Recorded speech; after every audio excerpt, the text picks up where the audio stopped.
everyone. Welcome to SJEC E-Classes YouTube channel. If it is your first video, so please don't forget to subscribe it. Now this is 10th class geography subject and its topic is soils of India. This chapter is very important chapter in 10th class, and our topic is now formation of soil. The formation of soil, it is a natural process. Soil is a thin layer of loose mixture of eroded weathered rock materials. The rocks get weathered due to the agents of erosion like heat, water and wind. It means the formation of soil is a natural process, and in this contribute the process of soil formation. It means it is called pedogenesis. The plants and microorganisms help in converting the young soil into mature soil. The dark brown color of the soil is due to humus. What is humus?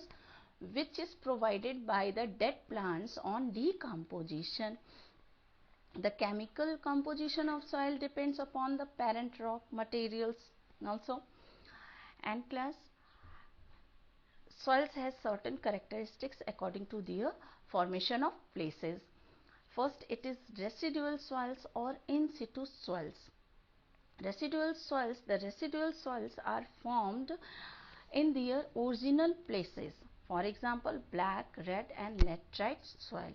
What is the residual soils? Just listen it very carefully. The soil which are formed due to weathering of rocks and the broken rock materials do not move away or transported by any natural agents. So these soils are called residual or in situ soils. In some cases, the agents of denudation, it means our natural agents just like the wind, running water transport the weathered rocks to other places. Transported sediments are deposited in flood plains to form the transported soils or ex situ soils. The fine example of ex situ soils or transported soil, it is alluvial soils.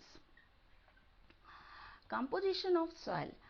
Almost all types of soils have developed from rocks and have four basic elements. These four basic elements are: first, inorganic materials. It means derived from parent rocks.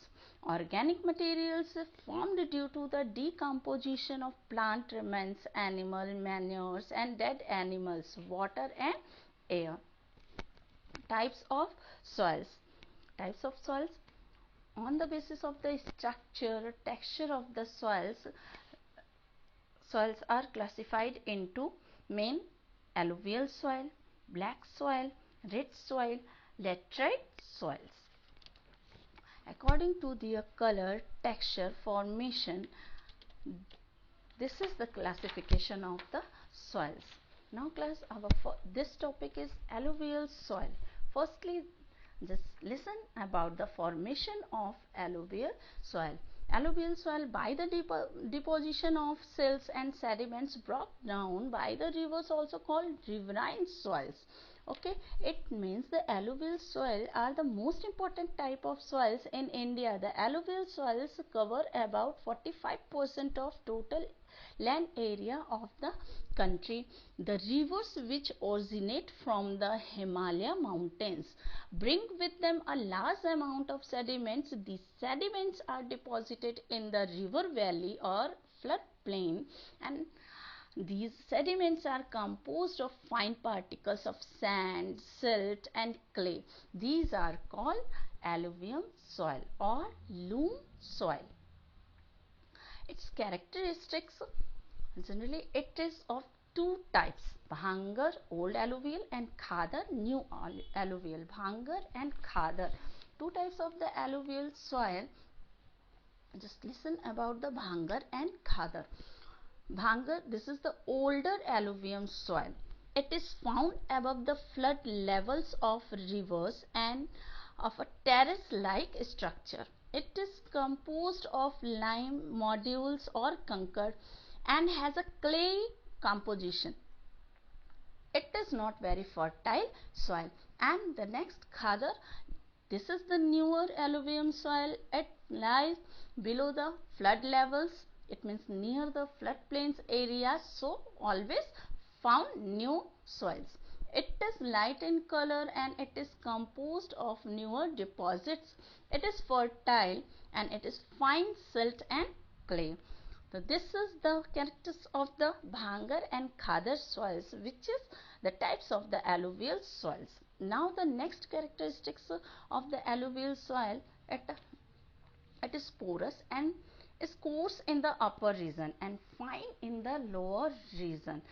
Porous and coarse nature in upper part areas with when the rivers enters in plains areas, and fine in lower region, it means near about to the deltic area.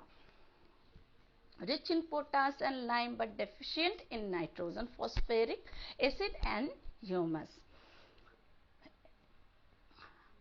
Areas, famous areas for the alluvial soil, it is Uttar Pradesh, Uttarakhand, Punjab, Haryana, Jharkhand, Bihar and West Bengal. And the main crops which grown in alluvial soil, these are wheat, rice, sugarcane, cotton and oil seed. According to the texture and structure formation of the alluvial soil, it's again divided in two plains areas. Alluvial soil of the northern plains and alluvial soil of the coastal plains. First, listen about the northern plains. This soil has been deposited by the three important river systems, which are Indus, Ganga and Brahmaputra. These three rivers are located in northern parts and which come out from the Himalaya mountains. These soils are porous, coarse in the upper region and contains mineral, especially potash, and light in color.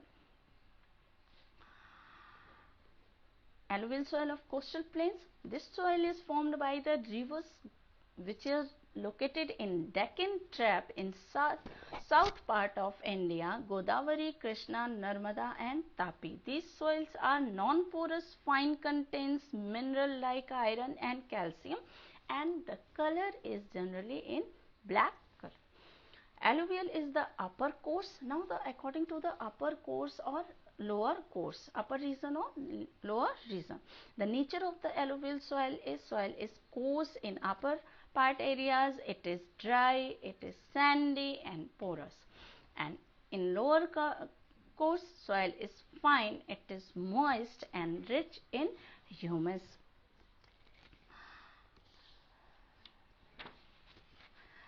Okay, now this is your first part of this chapter, and in next video you will read about the second part of this chapter.